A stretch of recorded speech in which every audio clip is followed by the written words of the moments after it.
Meus caros, eu penso que a democracia prevê e exige, inclusive, o respeito à posição do outro. Quando você tenta empurrar uma ideia goela abaixo, você não está sendo democrático. Esta é pelo menos a minha visão. Porque eu já não vou nem dizer que estou certo ou que eu estou errado, porque parece que as coisas estão um tanto quanto relativas até demais, diga-se de passagem. Mas eu penso que a gente tem que respeitar a posição do outro. E se a gente não concorda com ela, bom, faz parte do processo. Cada um pensa do seu jeito, cada um age do seu jeito. Por que estou falando isso? Estou falando isso porque há sim uma forçação de barra para que as pessoas votem em Lula no segundo turno. Por quê? Porque Lula está perdendo votos e a disputa está acirrada. Eu ainda aposto sim numa vitória do Lula, mas com uma margem bem pequena. E é claro que agora todos os votos são importantes.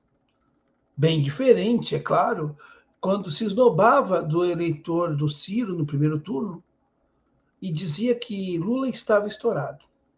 E Lula só está nessa situação porque está pagando pelos seus erros, e o PT também, que se acotovelam, né, exatamente em erros que não reconhecem.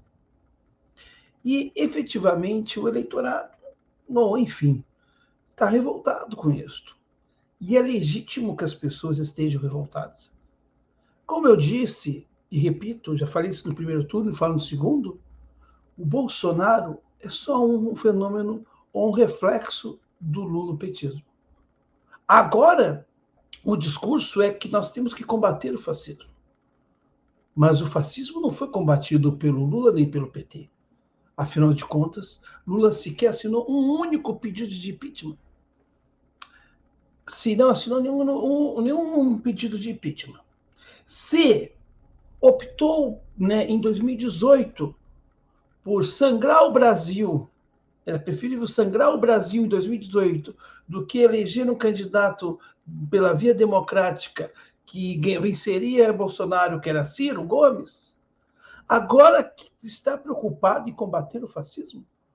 Ou será que é mais uma mentira que o PT lança?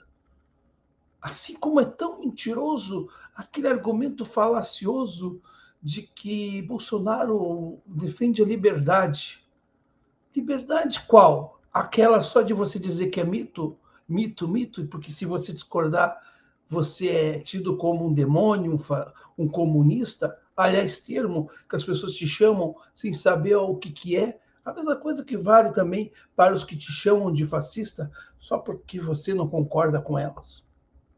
Mas, enfim, vamos ouvir o que Simone Tebet diz para o comediante também, né? Agora fugiu o nome dele, que é muito importante, enfim, né? Teve lá no primeiro turno com o Ciro e agora está nessa luta aí pela, abre aspas, democracia. Vamos lá. Fiz da história do Brasil desde a redemocratização. A omissão neste momento, a neutralidade neste momento, ela é uma omissão que não cabe para todos nós. Você pode votar em branco, você pode votar em nulo, você pode até não ir para as urnas. Isso é verdade, é um direito, é democrático, isso faz parte da democracia. Mas quando a gente está defendendo a própria democracia, quando está em jogo é o meu, o nosso direito coletivo, eu faço a pergunta: votar em branco, votar nulo, ou não ir votar, não é estar ajudando a que tudo permaneça como está? Pois é. Pois Simone Tebet, né, diz essas coisas bonitas e coloca como omissão quem vota em branco ou nulo. Olha, Simone Tebet, Você que foi senadora, que apoiou, inclusive, o impeachment da Dilma, e agora anda abraçada com Lula, eu lhe digo uma coisa, senadora, com o devido respeito que eu tenho à senhora. Mas essa história é para boi dormir. Sabe por quê? Por quê? Eu vou explicar o porquê. Porque essa história de que o voto branco nulo não vai ajudar, é uma omissão. Não, não. O voto branco e nulo é um sintoma de uma indignação pela falta de representatividade que tanto Bolsonaro como Lula têm. E há uma parcela significativa da população que não se sente representada por ambos. E uma parcela dessa ainda vem com esse joguinho e vai para um ou outro lado. Mas ambos refletem e são o símbolo da rejeição meramente dita. A rejeição, aliás, meramente dita não, puramente dita. É a pura rejeição.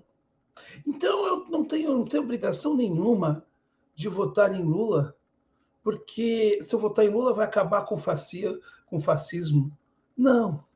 Eu vou dizer uma coisa agora, que o tempo vai dizer se eu estou errado ou certo. Mas eu acho que vou estar certo, infelizmente. O fascismo já venceu em 2022. Tanto Lula como Bolsonaro, guardadas suas diferenças, porque não quero fazer falsas equivalências, ambos não respeitam a democracia a seu jeito. Ambos não aceitam o contraditório.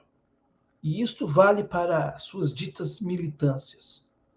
Por quê? Porque efetivamente ambos disputam o mesmo poder. Se dizem diferentes, mas ambos têm suas defecções morais. É um jogo de empurra-empurra.